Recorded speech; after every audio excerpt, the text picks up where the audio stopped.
In this video, I'm going to show you how to replay on Sierra Chart. Now, the first thing you have to do here, you want to go to the Chart tab up top, and then you want to hover over Replay Chart over here, and then you want to click on the Replay Chart Control Panel, okay? So enable this, click on that, there we go, and it's going to pop up this control panel over here.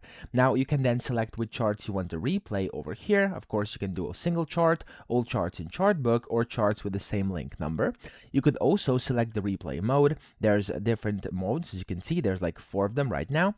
And then here you could go ahead and set the date, the time. You can use start date time if you want to. You can also select over here how you want to jump, so the method as well as the unit. And then here you can also select the speed. Now you could skip empty periods or not, or you could start paused as well. And whenever you are done, this is going to look like this. Basically, you're going to have to click on play and you'll be able to replay. Now, after that, you can also go to chart again, hover over replay chart, and then you'll be able to navigate directly through here. You won't have to always open up the control panel. And then when you're done, you can just click on reset replay control panel window, and it's going to reset everything. So that's how you do it. I hope this video helped you out. If it did, please subscribe to the channel and help me out as well.